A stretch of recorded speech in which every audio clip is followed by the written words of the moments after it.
What up, y'all? It's your boy, Mr. Downtown Melo. You're listening to the Entertainment Report on iHeartRadio, live from Orlando for Monday, July 24th, 2023, delivering some major stories and trends going on in the world of entertainment and beyond. You can follow the show on Facebook, Twitter, or Instagram, facebook.com/The Entertainment Report with Ray Melo, that's REYMELO, on Twitter at The Enter Report, or on Instagram at The Entertainment Report. You can listen to the show anytime you want on iHeartRadio. Just go to iHeart.com or your iHeart phone app, search for The Entertainment Report, and it'll take you to the page. I hope everyone had a fantastic weekend.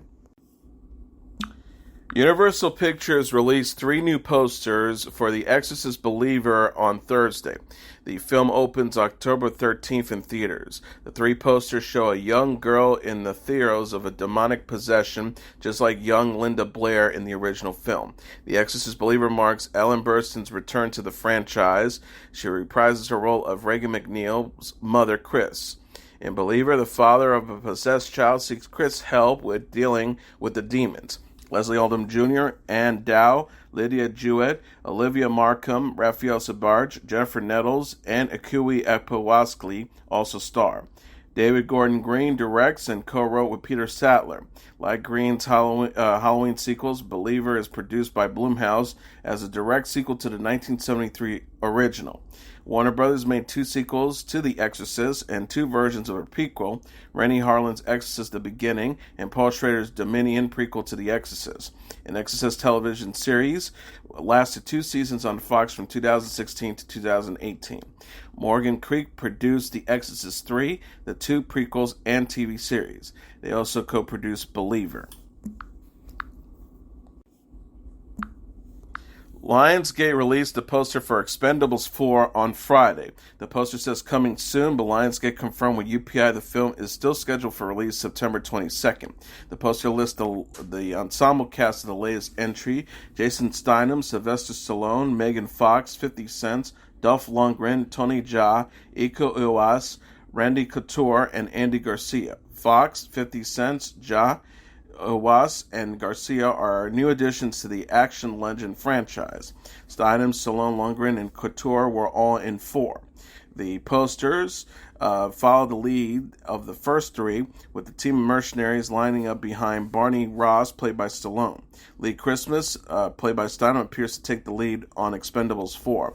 A trailer released in June shows Christmas is now romantically linked with Fox's new character Gina. Christmas also fights Ramat, the raid martial artist Uwais. Stallone created the Expendables franchise to unite action movie legends with new blood. The first 2 films are the only to feature all 3 80s icons: Stallone, Arnold Schwarzenegger, and Bruce Willis. Jean-Claude Van Damme played the villain in Expendables 2, Mel Gibson in Expendables 3. Harrison Ford and Wesley Snipes appeared in Expendables 3, and Chuck Norris cameoed in 2. Expendables 4 also stars Levi Tran and Jacob Scipio. Jet Li and Terry Crews did not return.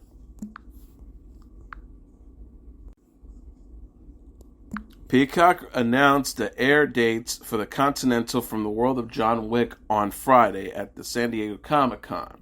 The limited series premieres September 22nd. The Continental is 3 feature-length streaming movies set before the events of the film. Night 2 premieres September 29th, with the conclusion premiering October 6th. Set in the 1970s New York, The Continental tells the story of how Winston, played by Colin Waddell, became the manager of the New York Continental. Ian McShane plays Winston in the Keanu Reeves films. The Continental is the chain of hotels that provides refuge for the assassins of the High Tower. The origin story also stars Mel Gibson, Misha Prada, Ben Robson, Herbert Pointe-Dujour, Nguyen Cate, Jessica Allian, Imelda Adigan, Jeremy Bobb, and Peter Green. Albert Hughes directed the first and third episodes. Charlotte Brandstorm directed the second. The film's Basil Inwank, Chad Chikaleski, David Leitch, and Derek Kolstad are executive producers, along with Kurt Ward, Greg Coolidge, Sean Simmons, Paul Wernick, Rhett Reese, and Marshall Persinger. Coolidge, Ward, and Simmons developed the series and wrote it with Ken Christensen. Another John Wick spinoff, the movie Ballerina, is coming to theaters next summer. Manifest and Supernatural alum Melissa Rosborough is set to guest star in the premiere episode of Quantum Leap Season 2. Deadline.com reported that attendees at the San Diego Comic-Con were shown footage Saturday of the NBC series main character Dr. Ben Song, played by Raymond Lee, leaping into the body of a man who is flying over Russia in 1978 with several other people, including Rosborough, on a mission to transport a mysterious crate to India. The reboot of the classic 1990 sci-fi series stars Ernie Hudson, Caitlin Bassett, Mason Alexander Park, and Nerissa Lee. TVLine.com said Season 2 will kick off October 4th. Also set to guest star in the episode are Francois Arnaud, Aaron Abrams, and P.J. Byrne. Paramount Plus has announced that Season 2 of its space adventure Star Trek Strange New Worlds will feature a musical episode. Dubbed Subspace Rhapsody, the show will premiere on August 3rd and include 10 original songs. This will be the first musical episode in Star Trek history. Set in the 23rd century, a decade before the events of Star Trek the original series, Strange New Worlds is a Star Trek Discovery spin-off that follows the intergalactic travels of Captain Christopher Pike, played by Anson Mount, and his crew on the USS Enterprise. They include Science Officer Spark, played by Ethan Peck, Una, played by Rebecca Romaine, Pike's right-hand woman, known affectionately as Number One, and linguistic specialist Uhura, played by Celia Rose Gooding. Paul Wesley plays James T. Kirk, an officer who will eventually take over as commander of the Enterprise with Spock and Uhura on his side. AMC released a teaser trailer for Interview with a Vampire Season 2 at San Diego's Comic-Con Friday. The second season is coming 2024. The teaser shows how Delaney hails as Claudia, replacing Bailey Bass, who portrayed the child vampire in Season 1. Claudia and Louis, played by Jacob Anderson, continue their journey without Lestat, played by Sam Reed. Season 2 also introduces the Theater des Vampires, a troupe featured in Anne Rice's novel in the 1994 adaptation. Armand, played by Assad Zaman, revealed in the season finale, plays a larger role in the theater. Glimpse of the vampire shows splatter the audience with blood, and at the end it is revealed that Louis and Claudia have not completely escaped Lestat. AMC launched an Anne Rice universe with Interview, followed by the Mayfair Witches. AMC bought the rights to all the novels in Rice's series for the future adaptation. AMC made several Walking Dead announcements at San Diego Comic-Con Friday. The formerly untitled spin-off starring Andrew Lincoln and Danny Gurel will be called The Walking Dead: The Ones Who Live. AMC also announced Season 2 renewals for Walking Dead spin-offs Dead City and Daryl Dixon. Season 1 of Dead City concluded Sunday, and Daryl Dixon premieres September 10th. No script work on either season will be available to commence until the Writers Guild of America strike resolves. Writers began striking May 1st after contract negotiations with the Alliance of Motion Picture and Television Producers broke off.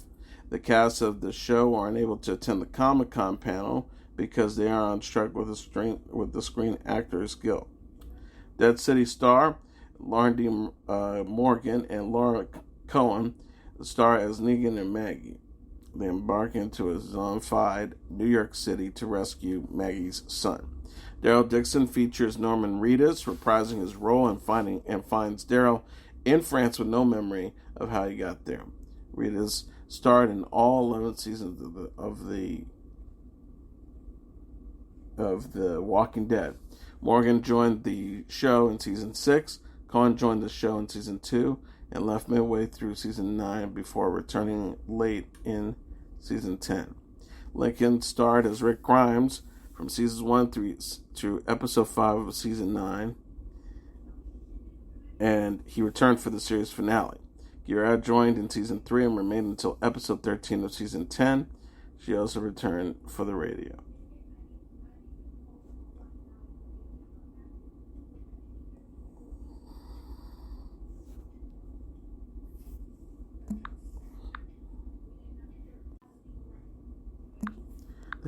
Disney has released a new 2-minute trailer of its upcoming superhero movie, The Marvels.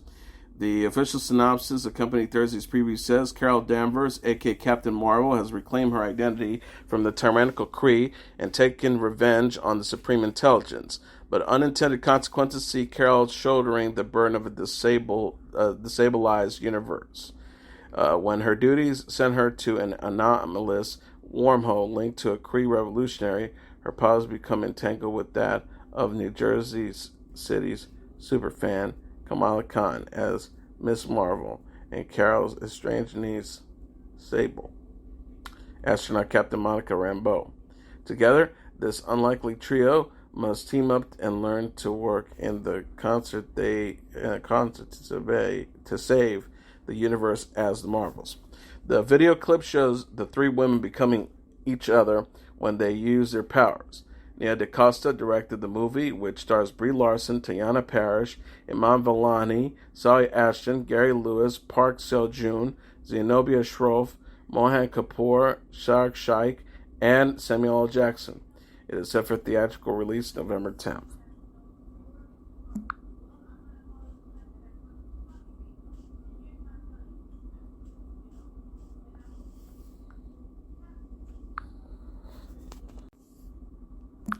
Welcome to Wrexham will return for a second season in September. FX announced Friday that season 2 of the sports docuseries will premiere September 12th. Episodes will stream the next day on Hulu. Welcome to Wrexham follows actors Ryan Reynolds and Rob McKenney as they run Wrexham AFC, a UK soccer club hailing from a working-class town in Wales. The club is the third oldest soccer team in the world.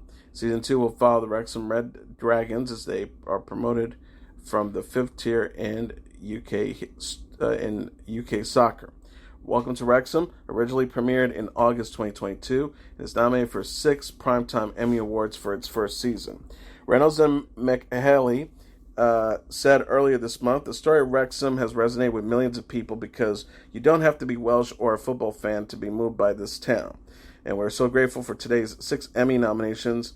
RR continuously honoring the people of Wrexham allows us to tell our story. Dutcham Cream Blief. Reynolds is known for playing Deadpool in the Marvel Cinematic Universe, while McHenry created and stars in the FXX series It's Always Sunny in Philadelphia.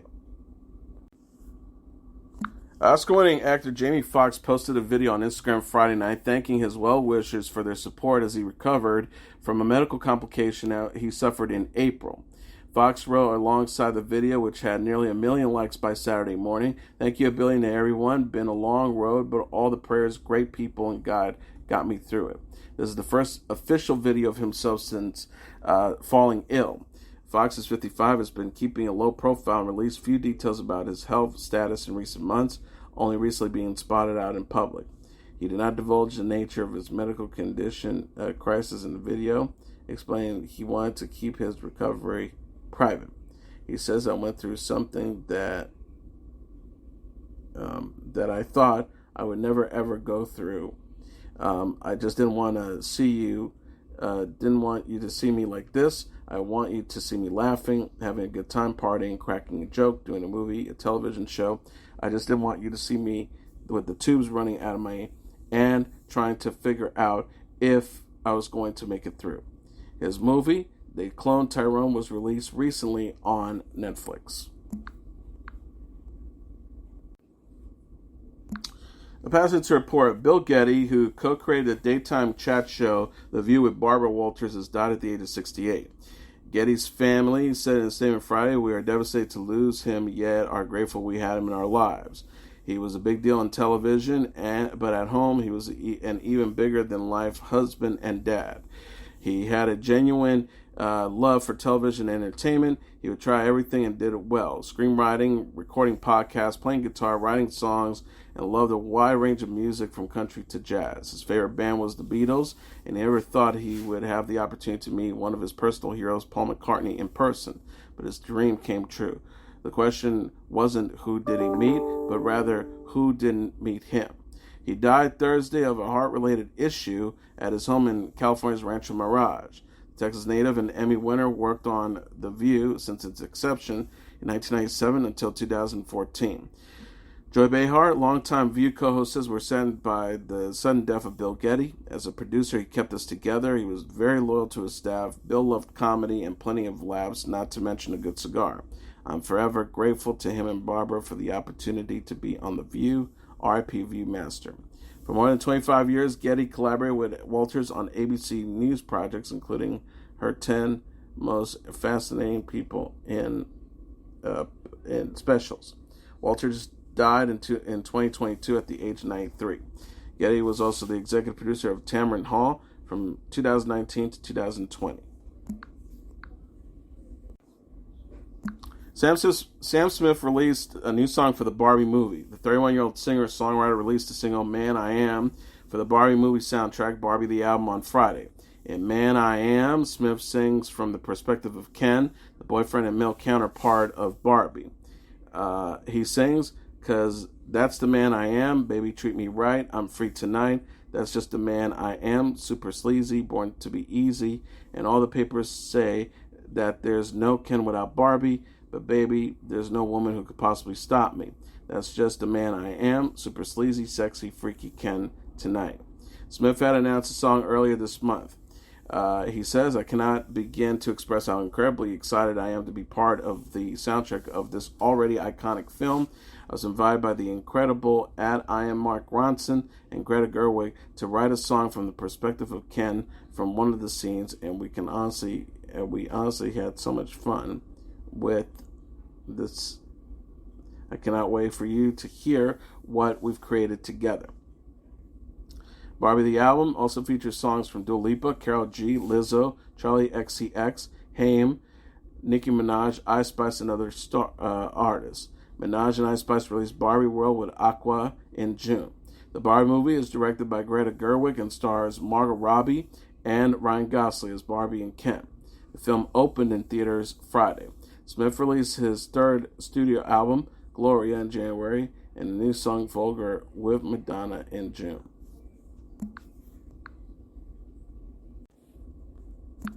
Chris Stapleton will release a new album in November. The 45-year-old country music singer-songwriter announced his fifth studio album, Higher, on Friday. Stapleton also released the first song from the album, White Horse. He wrote on Instagram, "New album Higher out November 10th. Higher also features the tracks What Am I Gonna Do, South Dakota, Trust, It Take a Woman, The Fire, Think I'm in Love with You, Loving You on My Mind, Higher, The Bottom, The Day I Die, Crosswind, Weight of Your World, and Mountains on My Mind." Higher will mark Stapleton's first album since starting over that was released in 2020. Taylor Swift's Speak Now, Taylor's Version, is the number one album in the United States.